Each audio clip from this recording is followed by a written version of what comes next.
ሰላም ጤና ይስጥልን አድማጭ ተመልካቾቻችን የካቲት 2 2018 ዓ.ም የ24 ሰዓት አጫጭር መረጃዎችን ይዣለሁ። እነዚህ መረጃዎች እያደረስኳችሁ አብሬያችሁ ቆያለሁ። አብሬያችሁም ቆየው በለጠ ካሳን እየተከታተላችሁ አብራችሁ እንድትቆዩ ነው በአክብሮት የምጋብዛችሁ። እንግዲህ የካቲት ላይ እንገኛለን። የካቲት ሁለተኛው ቀን የዓመቱ 6ኛ ወር ላይ የካቲት ላለፉት 500 ዓመታትና ከዛም ቀደም ብሎ በኢትዮጵያ ታሪክ ውስጥ እንግዲህ የጦርነት እንዲሁም ደግሞ የመንግስት ለውጥ ወር ሆኖ ነው። እንዲሁም ደግሞ የአብዮቶች መነሻና የትጥቅ ቡድኖች የተመሰረቱበት ወር ነው። በጥቅሉ በኢትዮጵያ ፖለቲካ ታሪክ ውስጥ የካቲት እንግዲህ የኢትዮጵያ የፖለቲካ ወር ሊባል ይችላል። የካቲትን በተመለከተ እንግዲህ ከአሁን በፊት ከተጻፉ ጽሁፎች መካከል የካቲት እስከ ግንቦት የሚል እና ፕሮፌሰር ነገደ ጎበዜ የጻፏቸው መጽሐፍቶችም የካቲት ወር የፖለቲካ ንቅናቄዎችና የካቲት ወር ከኢትዮጵያ ፖለቲካ ጦርነት አብዮት ጋር ያለውን ተዛምዶ የሚያሳይ ነው። አሁንም ያለንበት የካቲት ወር እንግዲህ ወደ ጦርነት እየወሰደን ይመስላል። ከመከላከያ መስሪያ ቤት የወጣ መረጃ አለ። በትግራይ በ10 ቀናት ኦፕሬሽን ህወሓትን ከትግራይ እናስወግዳለን፣ ፖለቲካውን ለጌታቸው ረዳ እንዲሁም ደግሞ ጸጥታውን ለጀኔራል ገብረ እግዚአብሔር በየነ ወይም ደግሞ ወዲ አንጥሩ እንሰጣለን የሚል እቅድ ወጥቷል የሚሉ መረጃዎች አሉ። እንደተባለው በ10 ቀናት የተጠናቀቀ ጦርነት አለ ወይ? ብልጽግና ካሁን በፊት እንደዚህ አይነት ስሌቶችን ይዞ ገብቶ ትጥቅ እናስፈታለን፣ ህግ እናስከብራለን ብሎ የገባባቸው ጦርነቶች 7 ዓመታትን ሞልተዋል። በወለጋ ቀጠና በአማራ ክልል ደግሞ ጦርነቶቹ 3 ዓመታትን ሊደፍኑ 1 ወር ብቻ ነው የቀራቸው። በትግራይ እንደዚሁ ህግ በማስከበር በሚል በመጀመሪያው ጦርነት በ14 ቀናት የተጠናቀቀ ጦርነት፣ ከዛ በኋላ እንደገና ጦርነቱ 2 ዓመታትን ፈጅቶ አዲስ አበባ ድረስ የተጠጋ ጦርነት ተደርጓል። በ8 የአማራ ክልል ዞኖች ማዕከሉን ያደረገ ከህወሓት ጋር ጦርነት ተደርጓል። በሰሜን ጎንደር፣ በዋግምራ፣ በሰሜን ወሎ፣ በደቡብ ወሎ፣ በሰሜን ሸዋ፣ በኦሮሞ ብሔረሰብ ዞን እና በተለያዩ ቀጠናዎች እንግዲህ ለ2 ዓመታት ውጊያ ተደርጎ ህወሓት በፕሪቶሪያው ሰላም ስምምነት ጦርነቱ ተቋጭቷል ቢባልም አሁንም እንግዲህ በ10 ቀናት ወደ ትግራይ ዘመቻ ይደረጋል ተብሏል። በትላንትናው ዕለት የተጻፈው ደብዳቤ አለ። ውጭ ጉዳይ ሚኒስቴር ለኤርትራ የጻፈው ደብዳቤ፣ በደብዳቤው ላይ 2 ዋና ዋና ይዘቶች አሉት። በዚህ ደብዳቤ ላይ ከተገለጸው ውጭ ለህወሓት የደብዳቤ ምን ማለት ይሆን የሚለውን በመረጃዎችና በወታደራዊ ስምሪቶች ከታች በምንመለከታቸው መረጃዎች አንዳንድ ጉዳዮች ያለው ዝግጅትን የሚያሳዩ ይሆናሉ። በትላንትናው የውጭ ጉዳይ ሚኒስቴር ደብዳቤ ኤርትራ ከያዘችው የኢትዮጵያ መሬት ለቃ እንድትወጣ እንዲሁም ደግሞ በኢትዮጵያ ውስጥ ላሉ የሚሊሻ ቡድኖች የምታደርገውን ወታደራዊ ድጋፍና ግንኙነት እንድታቋርጥ፣ ይህን የምታደርግ ከሆነ በወደብ አገልግሎት በአሰብና በቀይ ባህር ጉዳይ ላይ ለመነጋገር ዝግጁ ነን የሚለው የውጭ ጉዳይ ሚኒስቴር ደብዳቤና አጠቃላይ ፖለቲካዊ አንድምታው የአፍሪካ ቀንድ ወደየት እየሄደ ነው የሚለው ጉዳይ አሁን እየለየለትና ጫፍ እየደረሰ ይመስላል። እንግዲህ ይሄ ጦርነት የሚቀሰቀስ ከሆነ በኢትዮጵያና በኤርትራ መካከል የህወሓት ዕጣ ፈንታ፣ በአማራ ክልል ያለው ጦርነት ሁኔታ እንዲሁም ደግሞ የአፍሪካ ቀንድ ሁኔታ ወደየት ሊሄድ ይችላል? ይሄ ጦርነት የኢትዮጵያና የኤርትራ ብቻ ይሆናል ወይ? ከአሁን በፊት በተደጋጋሚ እንግዲህ በመረጃዎችም እንደሚቀርበው ከታች ከሞቃዲሾ እስከ ላይ እስከ ካይሮ ድረስ ያለው የቀይ ባህር የምስራቅ ትይዩ አካባቢ እንዲሁም ደግሞ የቀይ ባህር ከላይ ከቴልአቪቭ እስራኤል እስከ ታች ከአቡዳቢ ድረስ ያለው በቀይ ባህር በምስራቅ አቅጣጫ እና በምዕራብ አቅጣጫ ያሉ ሀገራት የቀይ ባህር ፖለቲካ እንዲሁም ደግሞ ከታች ከቪክቶሪያ ሐይቅ እስከ ላይ እስከ ሜዲትራኒያን ባህር ድረስ ያለው የአባይ ፖለቲካ ተደምሮበት በኢትዮጵያና በኤርትራ ጦርነት መካከል ጦርነት ቢቀሰቀስ ወደየት ሊሄድ ይችላል? በተለይ ባለፉት 10 ዓመታት በቀጠናውና በአፍሪካ ቀንድ ላይ ትልልቅ የፖለቲካ ወታደራዊ እንዲሁም ደግሞ ቀጠናዊ ኃይል ይዘው እየመጡ ያሉት እነ ሳውዲ አረቢያ እና እነ አረብ ኤሚሬትስ አሁን በሱዳን እያደረጉ ያሉት የውክልና ጦርነት የሁለቱ ሀገራት የውክልና ጦርነት ነው። ሱዳን የጦር ሜዳ ሆነችና የሱዳን ልጆች ያልቃሉ እንጂ ጦርነቱ የሁለቱ አረብ ሀገራት ነው እስከሚል ድረስ ደርሷል። ግብፅም፣ ኢትዮጵያም፣ ህወሓትም ኤርትራም በዚህ ጦርነት ላይ ያላቸው ድርሻ አለ። ትናንት የተወለደችውን ደቡብ ሱዳንን ጨምሮ በሱዳን ጦርነት እነ ቻድ እነ ሊቢያ ያላቸው የሩቆቹ እነ ኢራን ጨምሮ ያላቸው ተሳትፎ በደንብ ይታያል። በኢትዮጵያና በኤርትራ መካከል ጦርነት ቢቀሰቀስ የሁለቱ ሀገራት ብቻ ይሆናል ወይ? እና አብይ አህመድ እንደሚሉት አሁን ደብረ ዘይት በተከማቸ ዘመናዊ የጦር መሳሪያ የኤርትራ ጦርነት ያበቃል ወይ? ወይስ ደግሞ ከእስራኤል እስከ አቡዳቢ ዱባይ ማለት ነው እንዲሁም ደግሞ ከሳውዲ አረቢያ እስከ ካይሮ እና እስከ አስመራ የዘለቀው የሶስትዮሽ እንዲሁም ደግሞ የቀጠናዊ ጦርነት ይሆናል ወይ የሚለው ጉዳይ ብዙ መነጋገሪያ ነው። ለማንኛውም ይሄ ጦርነት የሚቀሰቀስ ከሆነ የኢትዮጵያና የኤርትራ ብቻ ሆኖ ይቀራል ማለት አይደለም። እንደወትሮ በዚህ ላይ በአባይ ፖለቲካ ላይ በቀጠናው ላይ በሌሊትም ቀንም እየሰራች ያለችው ግብጽ ትላንትና ከሞቃዲሾ ባለስልጣናት ጋር አዲስ ወታደራዊ ስምሪት ለማድረግ በሞቃዲሾ ቀጠና ስምምነት መድረሷን ጨምሮ ከአሁን በፊት በጅቡቲ እንደዚሁ የባህር ኃይል ግንባታ ለወደብ አገልግሎት በሚል ማለት ነው እንዲሁም ደግሞ በደቡብ ሱዳን ያላት የደህንነት ቁጥጥር በሰሜን ሱዳን ጦርነት በቀጥታ እየተሳተፈች መሆኗና ከኤርትራ ከአስመራ እስከ ካይሮ ያለው ግንኙነትን ተደምሮ ለኢትዮጵያ ምን ያመጣል የሚለውና የኢትዮጵያ የእስራኤልና የህንድ እንዲሁም ደግሞ አሁን ደግሞ የዩናይትድ አረብ ኤሚሬትስ ፍላጎት ምን ይሆናል የሚለው እንግዲህ የውክልና ጦርነት ይዞ የሚመጣ ይሆናል። ለማንኛውም በዚህ በኢትዮጵያና በኤርትራ መካከል ባለው ፉክክር ህወሓትስ ምንድነው የትላንቱ ደብዳቤ ለህወሓት ምን ያሳርፋል የሚለውንም በተመለከተ እንግዲህ አስተያየቶችን ልጨምሩ ትችላላችሁ። ዛሬ እንግዲህ ከወጡ መረጃዎች መካከል አንዱ መከላከያ በ10 ቀናት ኦፕሬሽን ትግራይን ነፃ እናደርጋለን የሚል ነው። ይሄ እንግዲህ ከስካሁኑ ልምድ አንጻር ሲታይ ተራ ቅዠት ነው የሚመስለው። ይህንን መረጃ ጨምሮ በባህር ዳር ዙሪያ ደብረታቦር ቀጠና፣ ሰሜን ወሎ አንዳንድ አካባቢዎች እና ማዕከላዊ ጎንደር አንዳንድ አካባቢዎች ሰራዊቱ ለቆ እየወጣ ነው። በተለይ ደብረታቦር ቀጠና በርካታ ሰራዊት ወጥቷል። ሚሊሻ ኃይል ፈርሷል። እንዲሁም ደግሞ የብልጽግና ባለስልጣናት ወደ ዞን ተሰብስበዋል። አንዳንዶቹ በፋኖ ተይዘዋል፣ ተወስደዋል። ከባህር ዳር፣ ከደብረታቦር፣ ከማዕከላዊ ጎንደር አንዳንድ አካባቢዎች፣ ከሰሜን ወሎ አንዳንድ አካባቢዎች የወጣው ሰራዊት ወደየት እየሄደ ነው? ከመሀል ሀገር ወደ ሰሜን ኢትዮጵያ ታንክን፣ መድፍን ጨምሮ ሌሎች ዘመናዊ ከባድ መሳሪያዎች እየተጓጓዙ ይገኛሉ። ይሄ በተለይ በትይዩ ወልቃይት ሰቲት ሁመራ ዞንን ማዕከል ያደረገ የኃይል ክምችት እንዲሁም ደግሞ አፋርን በጨርጨር በካልዋ በኩል እሱ ማዕከል ያደረገ የኃይል ስብስብና ስምሪት ክምችት ነው እየተደረገ ያለው። ይሄ ወዴት እየሄደ ይሆን የሚለውን የምናየው ይሆናል። በዋገምራ ዞንም እንደዚሁ አዲስ ስምሪት ተሰጥቷል። ወደ ቆላ ተንቤና አካባቢው የሚሄድ ይመስላል። እነዚህ ውጥረቶች ናቸው ያሉት። ከፋኖ ጋር በተያያዘ በሸዋ ቀጠና እንደዚሁ ሰሞኑን የኢንተርኔት አገልግሎት ተዘግቶ ሲደረግ የነበረው ጦርነትስ ዛሬ ምን ተጨማሪ መረጃዎች አሉ የሚለውንም በዚሁ ነግራችኋለሁ። በደብረታቦር ቀጠና በተለይ ደብረታቦር ከተማ በፋኖ ተከቦ ነበር አመሻሹን። ይህንን ጨምሮ ደብረታቦርን ከተማውንና ሌሎቹን 18 የዞኑን ወረዳዎችና ከተማ አስተዳደሮች ለመከላከል የቀድሞዎቹ ፋኖዎች እንግዲህ አሁን ሚሊሻ የሆኑት ስምሪት ተሰጥቷቸዋል የሚለውን መረጃ ጨምሮ በርካታ ዝርዝር መረጃዎችን በዚህ ሰዓት ወደ እናንተ የማደርስ ይሆናል። ህወሓት ከሚያደርገው ወታደራዊ ዝግጅት ባሻገር በሰራዊቱ ውስጥ ከፍተኛ የሆነ የመበተን እንዲሁም ደግሞ ከስምሪትና ከግዳጅ ቀጠናዎች መውጣት እየታየ ነው ተብሏል። ህወሓት የደህንነት ሰውንም አባረዋል። ይህንን ጨምሮ ሌሎች መረጃዎችን በዚህ ሰዓት ወደ እናንተ የማደርሳችሁ ይሆናል። እንግዲህ የአፍሪካ ቀንድን በዋና ዋና ሁኔታዎች ስንመለከት ከላይ እንደተባለው ኢትዮጵያና ኤርትራ ወደ ጦርነት ቢገቡ ጦርነቱ አድማሱ እስከየት ድረስ ይሄዳል የሚለውን የብዙ ኢትዮጵያና የወታደራዊና ፖለቲካዊ ቀጠናዊ ጂኦፖለቲካ ጉዳይ የሚከታተሉ ኢትዮጵያን አሳሳቢ ጉዳይ ሆኗል። ወደየት ይሄዳል? ምን መሰረታዊ ለውጥ ያመጣል? በኢትዮጵያና በአፍሪካ ቀንድ ላይ የካርታ ለውጥ ያመጣል ወይስ የመንግስታትን ለውጥ ያመጣል? ወይም ደግሞ እንደ ሱዳን የድቀት ማዕከል ሆኖ ይቀጥላል የሚለው ጉዳይ እንግዲህ ከሶስት አንዱ የሚያርፍ ይሆናል።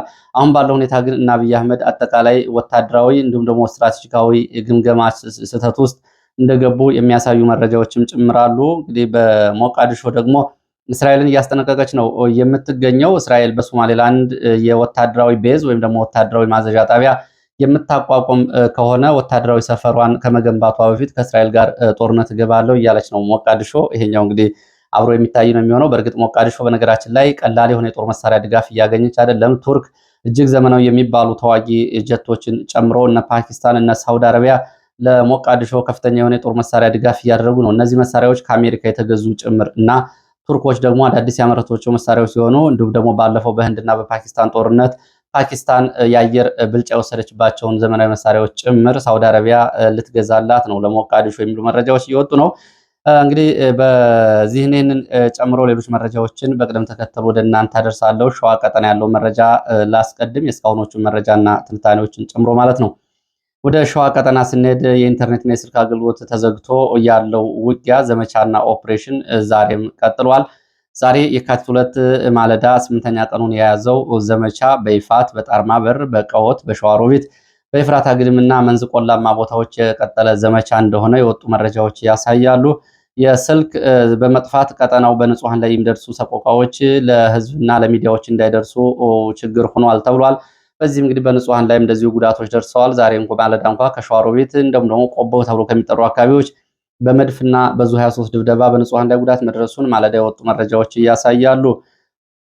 በሸዋሮቢት ዙሪያ ሌሊቱን ሸዋሮቢት ዙሪያ በተለያዩ ቦታዎች እንደዚሁ በከባድ መሳሪያ የታገዘ ውጊያ እንደቀጠለ ነው። ቆቦ ተብላ የምትጠራ በ03 ተብሎ የሚጠራ እና 08 ተብሎ የሚጠራው አካባቢ ውስተንቧይ ተብሎ የሚጠራ ቦታ መንግስት ተብላ በምትጠራ ቦታ በሶስት ቦታዎች ላይ ዛሬ በዚህ ሰዓት ውጊያ እየተደረገ ነው። በከባድ መሳሪያ የታገዘ ውጊያ በተለይ ውስተንቧይ ተብላ የምትጠራ ቦታ ላይ በተደረገ ዘመቻ የገባ ኮማንዶ አልወጣም። በዚህ ከባድ ኪሳራ የደረሰበት ኮማንዶ የከባድ መሳሪያ ድብደባ እያደረገ ነው። በዚህ ውስተንቧይ ተብሎ የሚጠራው አካባቢ የሻምበል አዛዥን ጨምሮ የገባ ኮማንዶ ከባድ ጉዳት አስተናግዷል። ዛሬ ከቆቦ ሸዋሮቢት ዙ 23 መድፍ ሞርተር ድብደባ የቀጠለ ሲሆን በከባድ መሳሪያ ድብደባ ሰላማዊ ሰዎች ህይወታቸው አልፏል፣ ንብረትም ወድሟል የሚል መረጃ ወጥቷል። የጉዳት መጠኑ በዝርዝር እየተጣራ ነው። በዚሁ በይፋት ቀጠና ሸዋ አንጾኪያ ገምዛ ወደ ሌሊት ወደ ከተማ ዘልቀው የገቡ የፋኖ አባላት በሶስት ቦታዎች ላይ በፈጸሟቸው ጥቃቶች በሚሊሻ አዛዥና በሚሊሻ አባላት ላይ ጉዳት ደርሷል።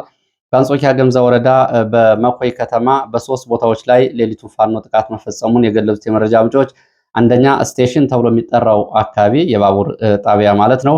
እዚህ አካባቢ በነበረ የሚሊሻ ካምፕ፣ ሁለተኛ ፖሊስ ጣቢያ አካባቢና ሶስተኛው ደግሞ ሙያና ቴክኒክ ኮሌጅ አካባቢ በሰፈረ የሚሊሻ ካምፖች ላይ እንደዚሁ ጥቃቶች ተፈጽመዋል። በጥቃቶቹ የደረሰው አጠቃላይ ጉዳት አልታወቀም። ሆኖም ግን የፖሊስ አዛዥን የሚሊሻ አዛዥን ጨምሮ ቁጥራቸው ያልታወቁ የሚሊሻና የፖሊስ አባላት ጉዳት እንደደረሰባቸው ነው የተገለጸው። ይሄ ጥቃት ከሌሊቱ 8 ሰዓት እስከ 10 ሰዓት የቀጠለ ተኩስ በከተማው ውስጥ እንዲኖር አድርጓል። ተኩሱ እንግዲህ እስከ 10 ሰዓት ድረስ የቀጠለ እንደነበር ተገልጿል። ዛሬ ግን ነገሮች ማለዳ በኋላ ሲነጋ ተረጋግተዋል የሚል መረጃ ነው ያለው። ወደዚሁ ሸዋ ቀጠና ጣርማ በር ስንሄድ በጣርማ በር በተመሳሳይ በካምፕ ላይ ሌሊት ጥቃት ተፈጽሟል። በጥቃቱ የደረሰው ጉዳት በዝርዝር አልታወቀም ነው የተባለው። በሸዋ ቀጠና እንግዲህ በፋኖ ዋና ዋና መሪዎች ላይ ያነጣጠረ የተባለው ዘመቻ በይፋት በቀወት በመራቤቴ በምንጃርና በአንኮበር ቀጠናዎች እንደቀጠለ እንደሆነ ነው መረጃዎች የሚያሳዩት። በአብዛኞቹ ገጠራማና ቆላማ አካባቢዎች የስልክና የኢንተርኔት አገልግሎት ከተቋረጠ ዛሬ 8ኛ ቀኑን ይዟል። በመራቤቴ ቀጠና፣ በይፋት ቀጠና፣ በአንኮበር ቀጠና እና በታች በኩል እንደዚሁ በምንጃር ቀጠና በገጠራማ በርካታ አካባቢዎች የስልክ አገልግሎት መቋረጡ ነው የተገለጸው። ወደ ደብረታቦር ቀጠና የሚወስደን መረጃ ሳስከትል በደብረታቦር ቀጠና በሚገኙ በዞኑ አብዛኞቹ አካባቢዎች ባህር ዳር ከተማና ባህር ዳር ዙሪያ ከሚገኙ አካባቢዎች ከሰሜን ወሎ እና ከማዕከላዊ ጎንደር አንዳንድ አካባቢዎች መከላከያ ለቆ መውጣቱ ነው እየተገለጸ ያለው። ከባህር ዳር በርካታ ኃይል እንደዚሁ ወደ ጎንደር ቀጠና እየተጓጓዘ መሆኑ ተገልጿል። በተለይ ደብረታቦር ዙሪያ ያለውን መረጃ ስንመለከት በደብረታቦር ቀጠና መከላከያ ጨርሶ አካባቢዎችን ለቆ ወጥቷል። ፋኖ የወረዳ ከተሞችን ተቆጣጥሯል። በዞኑ ከተማ በደብረታቦር ዙሪያ ምሽቱን ተኩስ እንደነበር የወጡ መረጃዎች ገልጸዋል። ደብረታቦር ከበባ ውስጥ ገብቶ ማምሸቱን የገለጹት የመረጃ ምንጮች በተለይ ጎንደር በር ተብሎ የሚጠራው አካባቢ፣ ኪዳነ ምህረት እና መድሎ ተብሎ የሚጠሩት አካባቢዎች አመሻሹን ከፍተኛ የተኩስ ድምፅ ይሰማ ነበር። ደብረታቦር በፋኖ ይያዛል በሚል በብልጽግና ባለስልጣናት ከፍተኛ ስጋት መኖሩ ነው የተገለጸው። ይህንን በተመለከተ እንግዲህ ከዞኑ ካሉት 18 ወረዳና ከተማ አስተዳደሮች ውስጥ አብዛኛውን መከላከያ ለቆ ወጥቷል። የተወሰኑ ከተሞች ላይ አድማ ብተና ካምፖቹን ተረክቧል። በአብዛኛው ግን መከላከያ ለቆ ወጥቷል።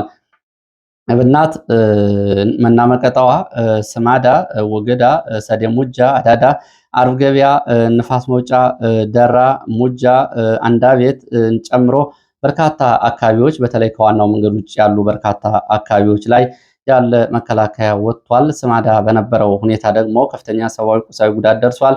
በርካታ የሚሊሻ አባላት እንደዚሁ ህይወታቸው አልፏል። ትላንትና መከላከያ ለቆ ሲወጣ ፋኖ ከተማውን ለመቆጣጠር በሶስት አቅጣጫ ሲጠጋ የአጸፋ ምላሽ የሰጡት የሚሊሻ አባላት ከባድ ጉዳት አስተናግደዋል። በዚህም እንግዲህ እስካሁን ድረስ እስከ 20 የሚደርሱ የሚሊሻ አባላት እና የፖሊስ አባላት ህይወታቸው ሳያልፍ እንዳልቀረ ሲገለጽ፣ በተደረገው ውጊያ እንግዲህ የደረሰው ጉዳት ከዚህ ሊጨምር ይችላል። በውጊያው ሚሊሻው ፋኖን አላስገባም ብሎ ነው እንግዲህ በሶስት ግንባር ሲዋጋ የነበረው። ቁጥሩ ያልታወቀ የሚሊሻ ኃይል እና የፖሊስ ኃይል አልቋል። ቀሪው ሚሊሻ ኃይል ደግሞ ፈርሷል ነው የተባለው። ሚሊሻ ኃይሉ ፈርሷል። ከ130 በላይ የሚሊሻ እና የፖሊስ አባላት ተበትነዋል። 60 የሚሆኑ ወደ ፋኖ ተቀላቅለዋል። በፋኖ አቀባበል ተደርጎላቸዋል። ፋኖ በተቆጣጠራቸው ቀጠናዎች አስቸኳይ ጊዜ አዋጅና እንዲሁም ደግሞ የሰዓት እላፊ ገደቦች መታወጃቸውንና ዛሬ ይህንን የማስተዳደሪያ ሰነድ መበተኑን የሚገልጹ መረጃዎች ወጥተዋል። ጊዜያዊ የህዝብ የጸጥታ ምክር ቤት እንደዚሁ እየተመሰረተ መሆኑ ነው የተገለጸው። ከዚህ ጋር በተያያዘ እንግዲህ በተለይ በስማዳ ባለው ቀጠና የሚሊሻ አዛዦች ጨምሮ ወደ ፋኖ ሲቀላቀሉ እስከ ትጥቃቸው መሆኑ ነው የተሰማው። ደብረታቦር መከላከያ አመሻሹን እንግዲህ ወደ ለቆ ወደ ጎንደርና ወረታ አዲስ ዘመን ተንቀሳቅሷል። ባህር ዳር ዙሪያና ባህር ዳር ከተማ ያለው ኃይልም እንደዚሁ ወደ ጎንደር ተንቀሳቅሷል። ከማዕከላዊ ጎንደር በለሳና አካባቢው ወረዳዎች እንደዚሁ ከሰሜን ወሎ አንዳንድ ወረዳዎች ለቆ ወጥቶ ወደ ምዕራብ ወሎና ዋግ ቆቦ ቀጠና እንደዚሁ መከላከያ መንቀሳቀሱን የሚገልጹ መረጃዎች ናቸው ያሉት። ደብረታቦር ቀጠና እንግዲህ በርካታ ወረዳዎች እና የበርካታ የወረዳ አመራሮች ወደ ደብረታቦር ከሚሊሻዎች ጋር እንደዚሁ ሲሸሹ፣ በሌሎች ቦታዎች ደግሞ የብልጽግና አመራሮች በፋኖ ተይዘዋል የሚል መረጃ ነው የወጣው። በነገራችን ላይ የብልጽግና አመራሮች እንግዲህ ሰራዊቱ ሲወጣ አብረው ይወጣሉ፣ ሰራዊቱ ሲገባ አብረው ይገባሉ። ይሄ የብልጽግና አመራሮች ዕጣ ፈንታ ነው ላለፉት 3 ዓመታት በአማራ ክልል።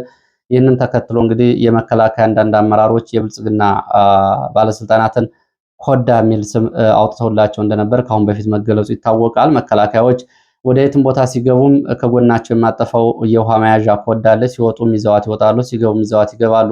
ስለዚህ ከጎናቸው እንዳለው ኮዳ እናንተን አንጠልጥለን እንወጣለን፣ አንጠልጥለን እንገባለን በሚል ኮዳ የሚል እንደውም የብሽሽቅ ስም አውጥተውላቸዋል የሚል ስም ሁሉ ባለፈው እንግዲህ እንደ ፖለቲካዊ ቀልድ ተደርጎ ሲወራ ነበር። እንግዲህ የዞኑ ብልጽግና በደብረታቦር ቀጠና ያለው የዞኑ ብልጽግና ሰደሙጃ፣ ስማዳ፣ እንዳቤት፣ ደብረታቦር በፋኖ የተያዙ የብልጽግና አመራሮችን ለማስለቀቅ በሚል ዘመቻ እያዘጋጀ መሆኑ ነው የተገለጸው። እስካሁን ድረስ ቁጥራቸው ያልታወቁ የብልጽግና አመራሮች በድንገት መከላከያ ለቆ ሲወጣ በፋኖ እጅ ገብተዋል። የዞኑ ብልጽግና እንግዲህ ከወታደራዊ ስልቶች ብሎ አሁን እየተዘጋጀባቸው ካሉት መካከል የቀድሞ የፋኖ አባላትና ለብልጽግና እጅ የሰጡ የፋኖ የቀድሞ አባላት አሁን ለወታደራዊ ግዳጅና ለአዲስ ግንባር ዝግጁ እንዲሆኑ እያደረገ መሆኑ ነው የተገለጸው። እጅ የሰጡ ፋኖዎች ከቀድሞ ጓደኞቻቸው ጋር ሚሊሻና አድማ ብተናን እየመሩ ወደ ውጊያ ቀጠና ይገባሉ ተብሏል። በለዚህ ደግሞ ደብረታቦር ከተማና ወረታ ከተማ ላይ ዝግጅት እየተደረገ ነው። ከሳምንት በፊት እጅ የሰጡ የፋኖ መሪዎችን ጨምሮ ቀደም ብሎ ለብልጽግና እጅ የሰጡ የፋኖ መሪዎች ደብረታቦር ከተማን ጨምሮ 18 የዞን ወረዳ ከተሞችን ለመጠበቅ ወታደራዊ ሎጂስቲክ ተዘጋጅቶላቸዋል። ብልጽግና አመራሮች ከባድ ጭንቀት ውስጥ ገብተዋል። ቤተሰባቸው የተበተነባቸውና ቤተሰባቸው የጠፋ አሉ። እንዲሁም ደግሞ ወደ አዲስ አበባ ያመለጡና የጠፉ የብልጽግና ባለስልጣናት መኖራቸውን ከአካባቢ የወጡ መረጃዎች ያሳያሉ። ይህንን ተከትሎ እንግዲህ የቀድሞ በአካባቢው እጅ የሰጡ የፋኖ አባላት የነበሩ አሁን የሚሊሻና የልዩ ኃይል መሪ ሆነው ወደ ውጊያ ሊገቡ ትናንትና የተሃድሶ ፕሮግራም ማከናወናቸውን የወጡ መረጃዎች እያሳያሉ። እንግዲህ የሚሆነውን አብረን የምንከታተለው ነው የሚሆነው። ወደ ሰሜን ወሎ ስንሄድ ሰሜን ወሎ ቆቦ ከተማ አንድ ወታደራዊ ተሽከርካሪ ተገልብጦ የጫናቸው ወታደሮች አልቀዋል የሚል መረጃ ወጥቷል። ከቆቦ ከተማ ወደ ራያ ዘቦ ወታደሮችን ጭኖ ሲሄድ የነበረ ኦራል ተሽከርካሪ ተገልብጦ 20 ወታደሮች ህይወታቸው አልፏል ነው የተባለው። ይሄ ልዩ ቦታው ተሽከርካሪው የተገለበጠበት ተሮበር ተብሎ የሚጠራ ቦታ ነው። የኦራሉ የተገለበጠው በራሱ የቴክኒክ ችግር ነው። ምንም አይነት ጥቃት አልደረሰበትም። ሆኖም ከ20 በላይ ወታደሮች ሹፌሩን ጨምሮ አልቀዋል የሚል መረጃ ወጥቷል። ወደ ህወሓትን የተመለከቱ መረጃዎችን ደግሞ ባጭር ወደ እናንተ ላድረስ። የህወሓት ወታደራዊ ዝግጅትን ተከትሎ በትግራይ ህዝብና የትግራይ ታጣቂዎች ፈጽሞ ወደ ውጊያ ቀጠና የመግባት ፍላጎት የለም የሚል መረጃ ነው የወጣው። ይህ ለህወሓት ከባድ የሆነ ራስ ምታት ሆኗል። ብዙ ታጣቂዎች ከስምሪትና ከግዳጅ ቀጠናቸው እየወጡ እየከዱ ነው የሚገኙት። አንዳንድ አርሚዎች ባዷቸውን ቀርተዋል። የሰው ኃይላቸው ተመናምኗል። ከፍተኛ ሁኔታ እንደዚሁ አዛዦቹ ደንግጠዋል። ለህወሓት አስደንጋጭ የሆነ ክስተት ነው የሚሉት እንደዚሁ የወጡ መረጃዎች ናቸው ከትግራይ አካባቢ። በነገራችን ላይ አሁን በዚህ ሰዓት በትግራይ አካባቢ ያለውን ሁኔታ መረጃ ለማግኘት እንዲሁም ደግሞ በህወሓት ውስጥ ያለውን ወታደራዊ ፖለቲካዊ እንቅስቃሴ እንዲሁም ደግሞ ወታደራዊ እቅዶችንና ኦፕሬሽኖችን ጭምር ከስብሰባ ሳይወጡ መረጃዎችን ማግኘት እጅግ ቀላል ነው እየሆነው። ይህ እንግዲህ በትግራይ በህወሓት ፖለቲካ ባለፉት 50 ዓመታት ታይቶ በማይታወቅ ሁኔታ የህወሓት ወታደራዊ ክንፍና ፖለቲካዊ ክንፍ ለሁለት መሰንጠቁን ተከትሎ ህወሓት የአድዋው ቡድን የሚባለው የሚያደርጋቸው ወታደራዊ እቅዶችና ክስተቶች በቀላሉ ነው እንግዲህ መረጃዎቹ የሚወጡት። ይሄ በነጌታቸው ቡድንና በነ ጀነራል ገብረ እግዚአብሔር በየነ ቡድን አማካይነትና ውስጥ ያለው ድብልቅልቅ ያለ ሁኔታ ነው። ይሄ ሁኔታ እጅግ አሳሳቢ የሆነባቸው የህወሓቱ የዘመቻ መሪ ጀነራል ዮሐንስ ወይም ደግሞ ጆን መድድ ወዴት እንተኩሳለን፣ ከማን ጋር እንመክራለን፣ ጭንቅ ያለ ነገር ነው የገጠመን የሚል ንግግር ማድረጋቸውም ከሁለት ቀናት በፊት ታውቋል። መቀሌ ከተማ እንደዚሁ ለስልጠና የገቡ የሬዲዮ ኦፕሬተር ሰራተኞች አብዛኞቹ ከስልጠና ጠፍተዋል የሚሉ መረጃዎች ወጥተዋል። ይህንን ጨምሮ እንግዲህ በተለይ በኢትዮጵያና ኤርትራ ድንበር ያለው ወታደራዊ እንቅስቃሴን በተመለከተ የነጌታቸው የሚዲያ ቡድን የሚከተለውን መረጃ ይፋ አድርጓል።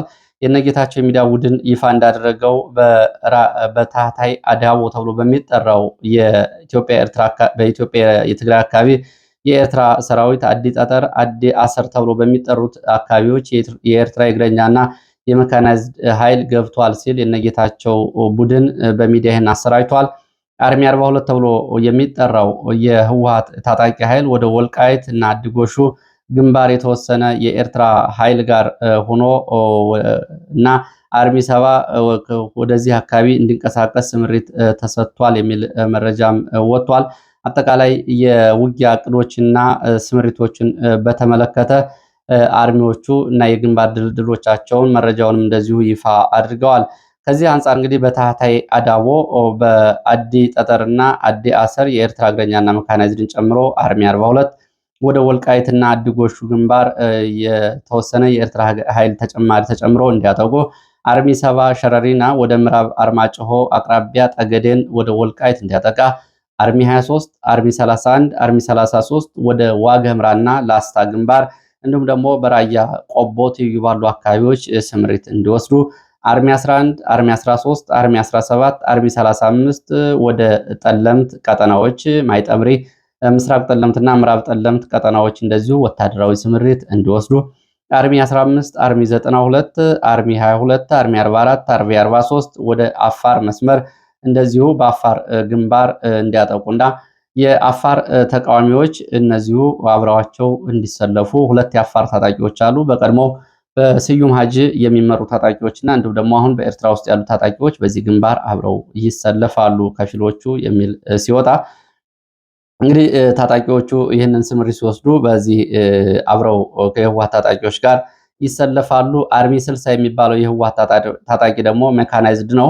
በዋግ በጠለምት በወልቃይት ግንባር እንደዚሁ ሬጅመንቶቹን ከፋፍሎ ሽፋን ይሰጣል።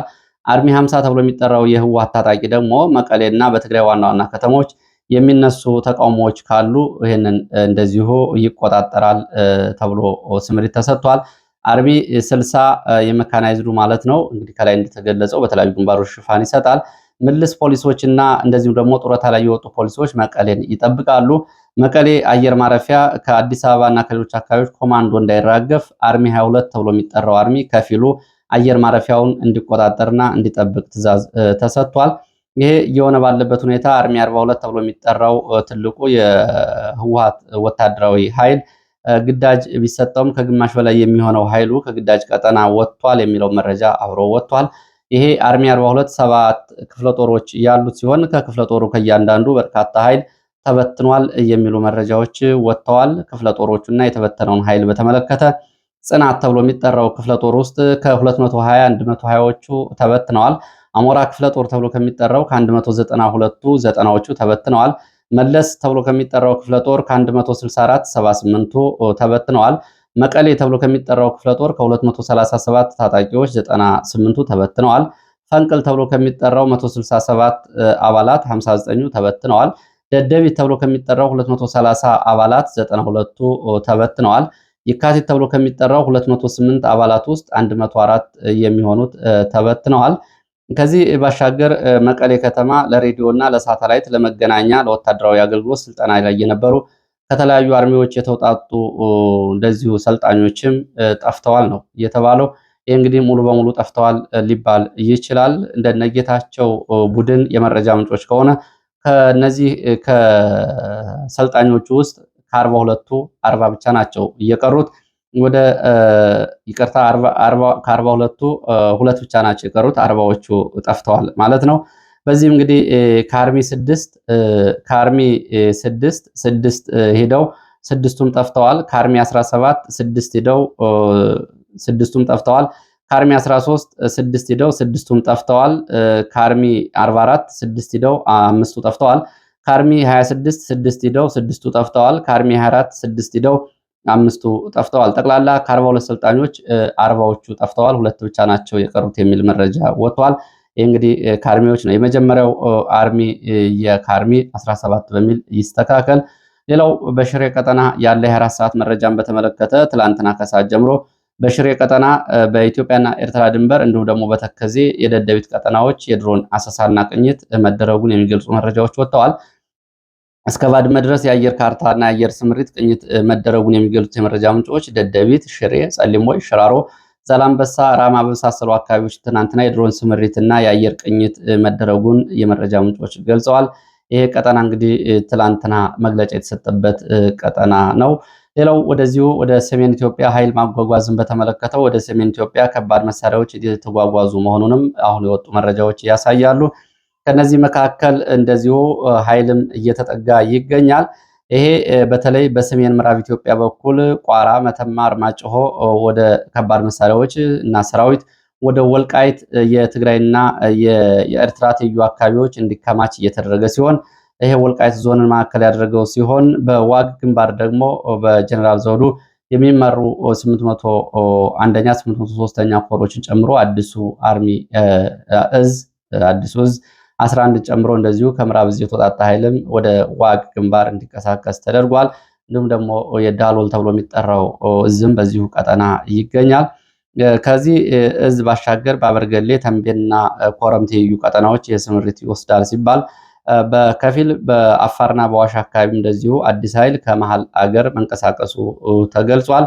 ከባድ መሳሪያዎች እየተጓጓዙ ነው። ወለጋ፣ ቤንሻንጉል የነበሩ ታንኮች ወደ ሰሜን ኢትዮጵያ በፓዊ ጃዊና ቋራ ትይዩ አካባቢዎች ባሉት እየተንቀሳቀሱ እንደሆኑ የወጡ መረጃዎች እያሳያሉ።